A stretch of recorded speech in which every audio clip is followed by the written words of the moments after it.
يا أيها الإنسان ما غرك بربك الكريم الذي خلقك فسواك فعدلك في أي صورة ما شاء ركبك.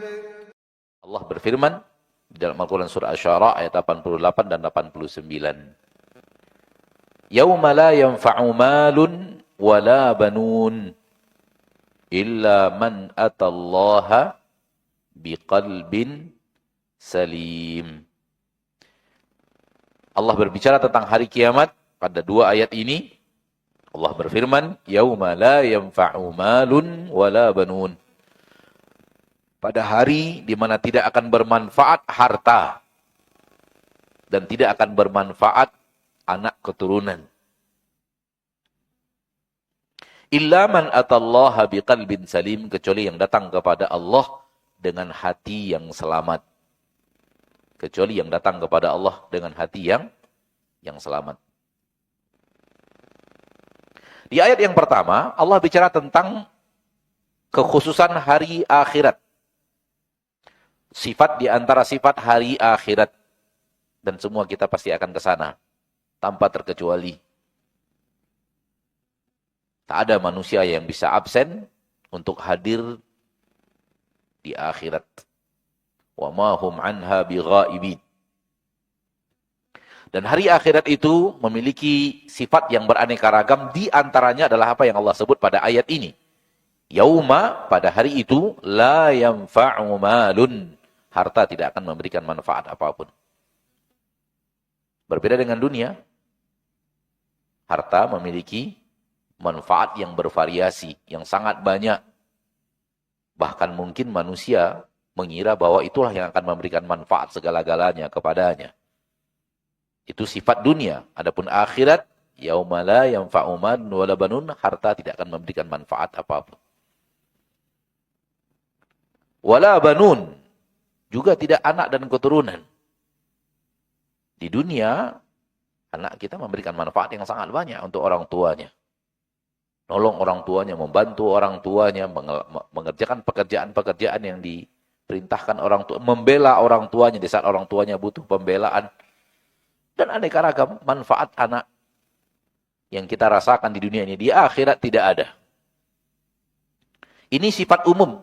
Sifat umum akhirat, anak tidak akan memberikan manfaat apapun. Dan sifat umum ini dikhususkan ketika Allah Tabaraka wa Ta'ala memberikan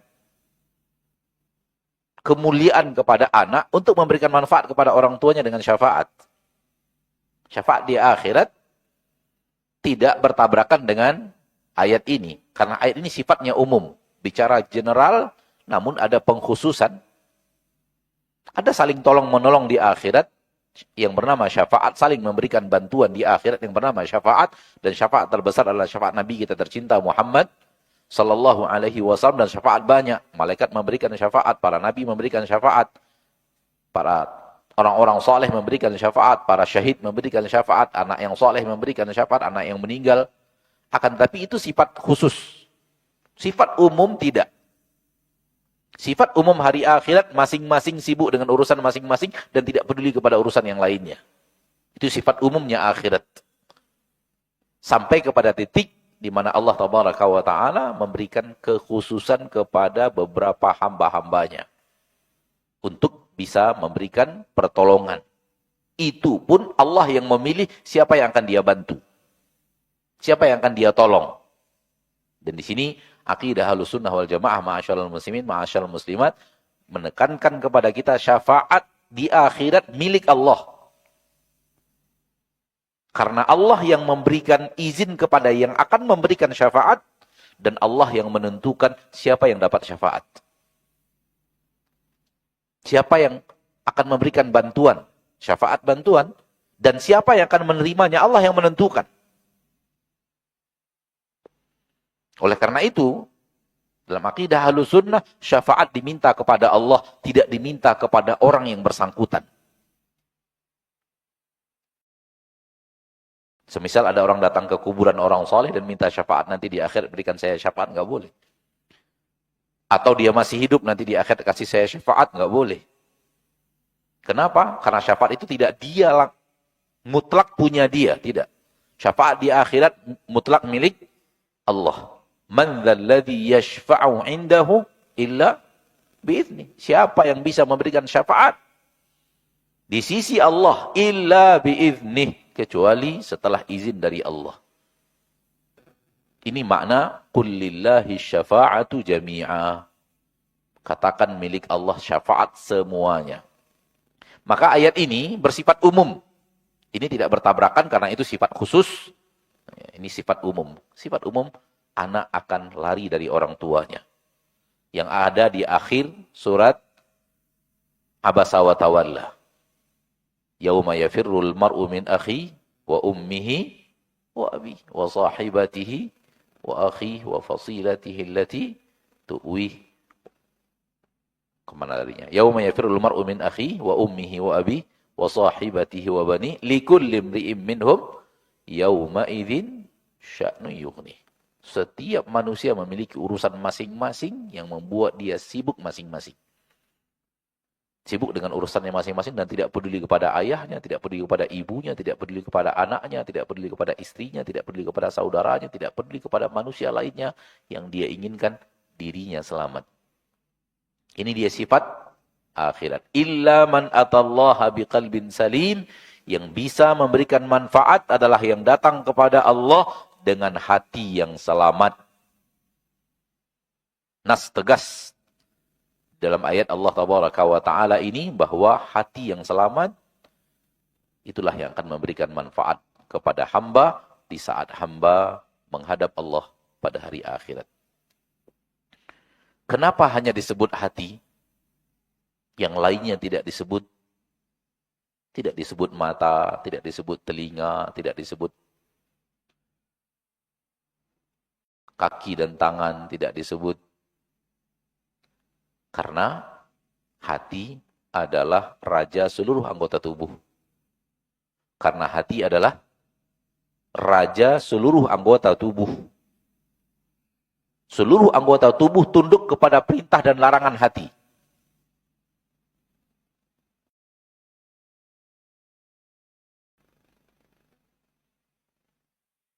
Ini maksud hadis Nabi SAW, idza salahat salahal jasadu kullu. Apabila hati itu saluhat, saleh, baik, maka seluruh jasad akan baik. Wa idza fasadat, apabila dia rusak, fasadal jasadu kullu, rusak seluruh jasadnya. Kenapa? Karena seluruh anggota tubuh tunduk kepada hati.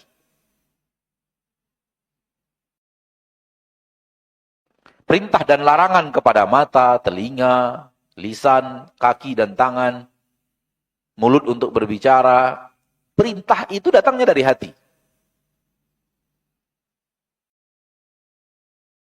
Sudah kita sampaikan pada majelis yang lalu, kita ulang kembali, sebenarnya yang ingin melihat itu bukan mata. Yang ingin melihat itu bukan mata. Yang ingin melihat itu hati. Coba cerna dengan baik Bapak dan Ibu yang dimuliakan Allah, kita akan bisa memahami bahwa hati itu adalah rajanya anggota tubuh. Yang ingin melihat itu bukan mata loh. Mata hanya alat yang digunakan oleh sesuatu untuk keinginannya melihat. Dan sesuatu itu bernama hati. Kalau kita paham ini, paham kita makna yang lain. Sebenarnya yang ingin pergi ke restoran itu hati. Lalu dia gunakan kaki untuk melangkah. Bahkan yang ingin makan itu hati. Oleh karena itu ketika berpuasa, hati bilang jangan makan. Padahal lapar sudah, hati bilang jangan makan. Maka dia nggak makan. Walaupun di depannya ada hidangan walimahan, dia nggak makan. Kenapa? Hatinya menyuruh untuk tidak makan. Maka ketika Allah berbicara hanya kepada kita dalam ayat ini tentang hati, itu maknanya yang lain sama. Matanya selamat, telinganya selamat, lisannya, kaki dan tangannya, amalan-amalan yang berasal dari anggota tubuh yang lainnya selamat. Kenapa? Karena dipimpin oleh hati yang selamat. Yang ingin menyimak kabar orang lain itu bukan telinga. Hati pengen tahu. Apa sih kabar orang itu sekarang? Apa sih kabar zaman sekarang, kabar viral ya? Apa yang viral hari ini, minggu ini? Apa berita yang paling, Anda nggak ngikuti. Antum lah yang paling paham daripada itu. Antum a'lamu bi viralikum. Antum lebih kenal, lebih mengerti urusan viral dibanding ana. Karena ana termasuk orang yang tidak masuk ke dalam dunia itu. Mencoba untuk tidak peduli kepada kabar yang viral atau yang tidak viral. Kadang-kadang tahu melalui orang lain. Ya, melalui pembicaraan orang-orang sekitar. Namun sengaja mencari tidak pernah ada. Semoga Allah berikan taufik untuk terus seperti ini. Enak hidup seperti itu, tidak peduli kepada kabar orang lain. Karena rata-rata kabar itu jadi sampah. Rata-rata kabar menjadi sampah. Ala kulli hal, ana ingin kepada titik bahwa kenapa hanya hati yang Allah sebut dalam ayat? Karena hati adalah raja anggota tubuh. Hatinya baik, hatinya soleh, akan perintahkan mata lihat yang baik-baik saja. Telinga dengarkan yang baik-baik saja. Lisan ucapkan yang baik-baik saja. Telinga akan soleh, mata akan soleh, lisan akan soleh, kaki dan tangan akan melangkah ke tempat-tempat yang soleh. Seperti yang ada sekarang ini. Ini perintah hati. Maka kaki berjalan. Kaki melangkah. Kaki nginjak gas. Nginjak rem untuk berangkat sampai kepada tempat yang soleh karena hati ingin ke sana. Hal yang sama ketika hatinya rusak. Dia akan perintahkan mata lihat yang rusak. Dia akan perintahkan lisan ucapkan kata-kata kotor. Dia akan perintahkan telinga dengarkan kabar-kabar yang buruk. Kabar ghibah, kabar namimah, kabar pertengkaran orang, kabar aib orang lain. Yang tidak ada manfaat sedikit pun. Walau itu yang sangat digandrungi. Di negeri yang dihuni oleh mayoritas muslim ini, acara yang paling digandrungi acara ghibah. Pagi, sarapan sudah pakai ghibah. Makan siang ghibah lagi. Sore ghibah lagi. Bahkan malam mau tidur masih acara ghibah. Kenapa terlalu banyak acara ghibah? Karena pencinta acara itu banyak. Karena acara akan ditaja sesuai dengan keinginan yang mendengar. Bukan keinginan yang akan menampilkan acara, tapi dia akan mengikuti selera pemirsa. Karena pemirsanya suka ghibah, maka acara ghibah nggak pernah selesai-selesai. Dan nggak pernah tidak memiliki pemirsa yang banyak. Na'udzubillahi min dzalik. Padahal semua itu bukan hanya sekedar sampah di dunia, sampai kepada sampah di akhirat. Akan merongrong amal saleh kita. Na'udzubillahi, tsumma na'udzubillahi min dzalik. Ana mencari beberapa perkataan para ulama tentang ciri-ciri hati yang selamat. Ana temukan beberapa pendapat atau perkataan para ulama tentang hati yang selamat. Namun pendapat atau perkataan yang paling lengkap itu perkataan Imam Ibnul Qayyim Al-Jauziyah di dalam kitab Ad-Da'u wad-Dawa tentang hati. Yang selamat beliau mengatakan, wala tatimmu lahu salamatuhu mutlaqan hatta yaslama min khamsati asya'.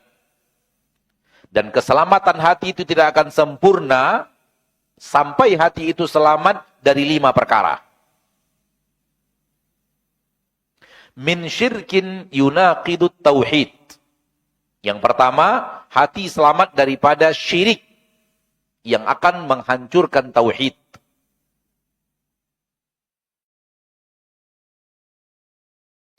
Yang kedua, wa bid'atin tukhalifu sunnah. Hati selamat daripada bid'ah yang menyelisihi sunnah. Yang ketiga, wa syahwatin tukhaliful amr. Hati selamat daripada syahwat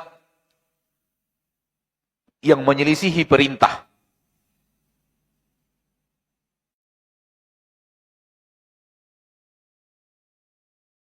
Wa ghaflatin tunaqidudz dzikr. Hati selamat daripada kelalaian yang menghancurkan zikir.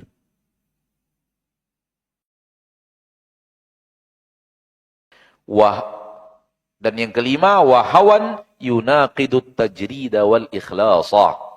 Hati selamat dari hawa nafsu yang akan menghancurkan tajrid dan ikhlas.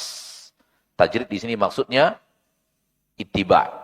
Tajridul ittiba kepada Nabi kita tercinta Muhammad sallallahu alaihi wasallam, wal ikhlas, mengikhlaskan amal untuk Allah tabaraka wa taala dan menjadikan Nabi Muhammad SAW satu-satunya yang diikuti. Tajrid, ittiba, benar-benar mengikuti Nabi SAW. Ini lima hal kata Imam Ibnul Qayyim ketika beliau berbicara hati yang selamat.